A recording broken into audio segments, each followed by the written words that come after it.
Very good morning, नमस्कार दोस्तों। मैं हूं कल्पेश कुमार शर्मा और मैं नडियाद सिटी के जय महाराज एजू फोकस में as a central counselling head यहाँ पे मेरा सर्विस दे रहा हूँ।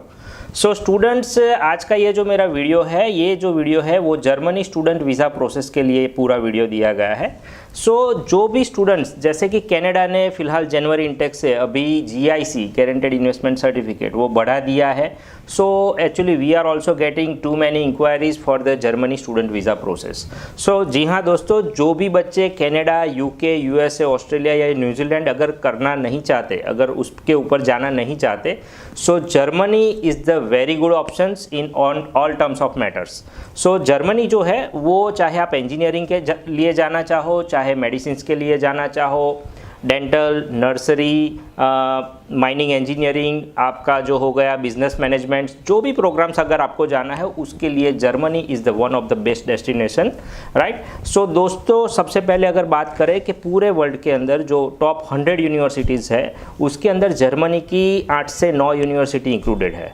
जर्मनी, जी हाँ दोस्तों, अगर आप चाहते हो कि जर्मनी के अंदर सिर्फ जर्मन लैंग्वेज चलता है तो ऐसा नहीं है। आप अपना IELTS या अपना PTE क्लियर करके आप जर्मनी के अंदर डेफिनेटली इंग्लिश कोर्स लेके जा सकते हो। तो सबसे पहले let's see the eligibility criteria for Germany student visa.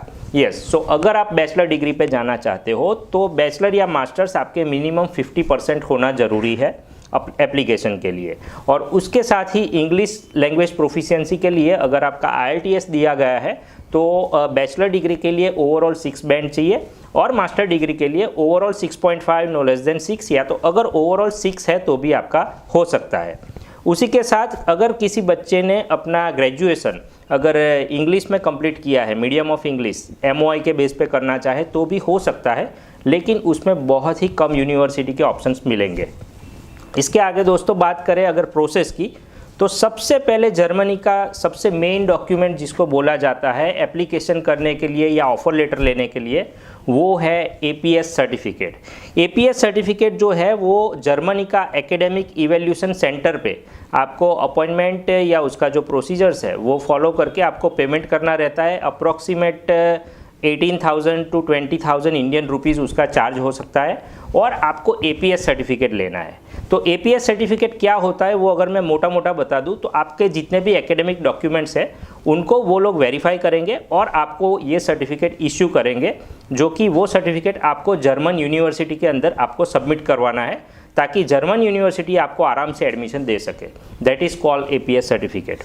एक बार आपका APS सर्टिफिकेट आ जाता है, अगर आपने अपना कोर्स और यूनिवर्सिटी अगर पहले से डिसाइड करके रखा है दैट्स वेल एंड गुड। अगर नहीं है तो आप अपने सारे डॉक्यूमेंट्स हमें भेज दीजिए।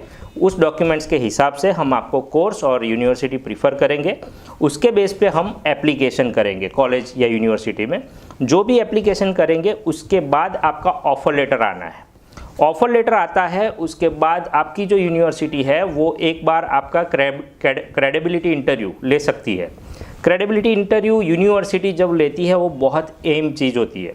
अगर आपको जर्मन वीज़ा चाहिए, स्टूडेंट वीज़ा, तो ये जो इंटरव्यू है वो बहुत ही खास इंटरव्यू है। आप उसके ऊपर पूरा ध्यान रखना। जैसे कि मेन वो चीज़ें क्या पूछेंगे, why Germany, why this course, what do you know about this course, Germany में आपका एक्सपेंस क्या रहेगा, आपका फंडिंग का क्या सीन है, ये सभी चीज़ें ये लोग आराम से पूछ सकते हैं। तो ये सभी चीज़ों का आपको ध्यान रखना पड़ेगा। आपका स्टेटमेंट ऑफ पर्पस जो वो क्या है जर्मनी के अंदर आने का, वो भी चीज़ बहुत अहम होती है। मान लीजिए एक बार अगर आप ये इंटरव्यू जो यूनिवर्सिटी कंडक्ट करती है वो अगर पास हो जाते हैं तो आई थिंक 80 to 90% आप जर्मन वीज़ा सिक्योर कर सकते हो, ये ऐसा मेरा मानना है। एक बार ये अगर ख़त्म हो जाता है उसके बाद आपको यूनिवर्सिटी का ट्यूशन फीस पेमेंट करना रहेगा। पहले दोस्तों ऐसा था, अब तक भी ऐसा ही है कि जर्मनी की जो गवर्नमेंट यूनिवर्सिटीज़ है, पब्लिक यूनिवर्सिटीज़, वो कम्प्लीटली फ्री है या बहुत ही मिनिमम चार्ज है। लेकिन जनवरी के बाद जर्मनी जो है वो पब्लिक कॉलेजेस, पब्लिक यूनिवर्सिटी में भी फ़ीस इंट्रोड्यूस कर रही है। मिनिमम अगर बोला जाए तो 4,000 to 8,000 यूरो उसका चार्ज हो सकता है 1 ईयर का, तो वो भी हो सकता है। अगर प्राइवेट यूनिवर्सिटीज़ का सीन देखें तो 8,000 से लेके 20,000 यूरो तक आपका फ़ीस रह सकता है अप्रॉक्सीमेटली। इसके अंदर जर्मनी जो है वो एक बोल सकते हैं कि एक वेलफेयर प्रोसेस भी चला रहा है। जिन बच्चों को स्कॉलरशिप चाहिए उन बच्चों को स्कॉलरशिप भी अगर अवेलेबल है तो आप डेफिनेटली अप्लाई कर सकते हो। तो जो भी आपका फ़ीस होगा, मान लीजिए 15,000 यूरो अगर आपका फ़ीस है और अगर 10,000 यूरो आपका स्कॉलरशिप है तो आपको सिर्फ 5,000 यूरो भर के आप पढ़ाई करने जा सकते हो। तो जर्मनी ऐसी भी फैसिलिटी दे रहा है। एक बार आपका ट्यूशन फीस हो गया, उसके बाद दोस्तों जैसे कनाडा में जीआईसी होता है वैसे जर्मनी के अंदर ब्लॉक्ड अकाउंट करके प्रोसीजर होता है, जिसके अंदर आपका अकोमोडेशन के लिए, आपका खाने पीने के खर्चे के लिए, आपका ट्यूशन फीस जो आपका ईयरली एक्सपेंस बोलते हैं उसके लिए पहले के सीन में ऐसा था कि 11,208 यूरो आपको ब्लॉक्ड अकाउंट में एक बार डालना होता था। अभी 1 जनवरी से या जनवरी के टाइम से जर्मनी ने 10,236 यूरो उन्होंने एप्लीकेबल कर दिया है। यानी जब कनाडा ने जीआईसी डबल किया है तब जाके जर्मनी ने उनका जो ब्लॉक्ड अकाउंट का मनी था वो कम किया है। सो ये बिल्कुल ही रिवर्स प्रोसेस है। तो जर्मनी एक ऑप्शन के लिए ज़्यादातर स्टूडेंट इसके लिए भी अप्रोच कर रहे हैं कि इन्होंने अपना जो ब्लॉक्ड अकाउंट का मनी है वो कम किया है। अगर आप एक बार ये 10,236 यूरो पे कर देते हो तो एवरी मंथ ये लोग आपको 934 यूरो आपके अकाउंट में आपको क्रेडिट करके भी दे सकते हैं, ताकि आपका जो डेली या मंथली एक्सपेंस है वो आराम से चलता रहे। एक बार आपको ये जो ब्लॉक्ड अकाउंट सर्टिफिकेट है वो आ जाता है तो आपको आपकी वीज़ा फाइल सबमिशन के अंदर भी ये जो सर्टिफिकेट है वो रखना पड़ेगा। ये जो एक बार ख़त्म हो जाता है उसके बाद आपका जो स्पॉन्सर है, आपका जो फाइनेंसर है, उनसे आपको स्पॉन्सर एफिडेविट या एक डिक्लेरेशन लेना रहता है कि ये मेरा जो बच्चा है उनको मैं सभी अकोमोडेशन के लिए, सभी टाइप के स्टडी, फूड और ट्रैवलिंग के लिए हम पूरा सपोर्ट करेंगे। एनओसी टाइप का लेटर भी हो सकता है, ये भी आपको रखना पड़ेगा। इसके बाद दोस्तों जर्मनी में हेल्थ इंश्योरेंस है, मैंडेटरी है।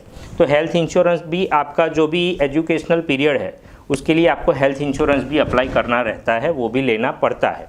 एक बार वो हो जाता है उसके बाद दोस्तों फाइनली आपको एम्बेसी के लिए आपका एम्बेसी इंटरव्यू स्लॉट बुक करना रहेगा।